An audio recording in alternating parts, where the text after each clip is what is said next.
வணக்கம். நிகழ்ச்சி மூலமாக உங்களை சந்திப்பதில் பெருமகிழ்ச்சி அடைகிறேன். வாழ்க்கையில் வெற்றி பயன் நோக்கி பயணம் செய்து கொண்டீர்கள்.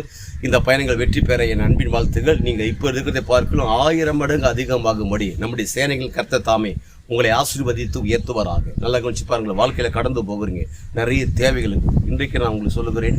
நிறைய பொருளாதார தேவை நிமித்தம், பண தேவை நிமித்தம் வாழ்க்கையில் மிகப்பெரிய பலவீனப்பட்டு இருக்கிறீங்க. அது குறிப்பாக இந்த மாதத்தில் நிறைய தேவைகள் இருக்கிறது.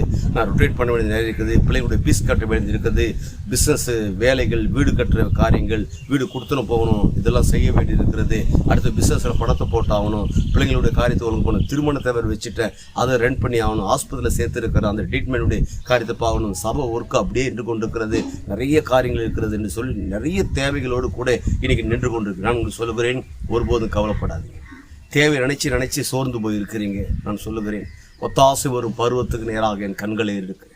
வானத்தை பூமி உண்டாக்கின கர்த்தரிடத்திலிருந்து உங்களுக்கு ஒத்தாசை வரும், நிச்சயமாக வரும். லட்சங்கள் கோடிகள் உங்களை தேடி வரும். எந்த அளவுக்கு பண நிமித்தம் பலவீனப்பட்டு சோர்ந்து போய் விடாய்த்து போய் இருக்கிறீங்களோ உங்களை கர்த்தர் தட்டி எழுப்ப முடியாது இருக்கிறார். ஒன்றும் கவலைப்படாதீங்க. நேற்றுடைய தேவைகளை சந்தித்தவர். நேற்று கணக்கு போட்டு பாருங்க, இது வரைக்கும் நீங்கள் பிறந்ததிலிருந்து வந்ததிலிருந்து எவ்வளவு செலவு, கோடிக்கணக்கான பணத்தை தேவன் உங்கள் கரத்தில் கொடுத்திருக்கிறார். நீங்கள் செலவு செய்திருக்கிறீங்க. அப்படி இருக்கும்போது மிஞ்சி இருக்கிற இந்த தேவை என்னங்க, ஜுஜிபி. அற்புதமான விதத்தில் இந்த தேவைகள் சந்திக்கப்படும். ரொம்ப சீப்பான விதத்தில் இந்த மேட்டெல்லாம் முடிப்பீங்க. ஏன்னா சேனைகள் கர்த்தர் உங்கள் பட்சத்தில் இருக்கிறார். ஏன்னா கல்வாரி சிலுவிலே நம் ஐஸ்வர்யம் உள்ளவர்களாகி இருக்கும்படியாக அவர் நம்முடைய தரித்திரத்தை அவர் எடுத்துக்கொண்டு அவர் மேல இந்த ஐஸ்வர்யத்தை நம்ம மேல வச்சிட்டார். அதனால மீட்பு நிமித்தம் நீங்கள் நானும் ஐஸ்வர்யம் உள்ளவர்களாக இருக்கிறோம். அந்த ஐஸ்வர்யத்தின் நிமித்தம் இந்த தரித்திரங்கள் விலகிவிட்டது.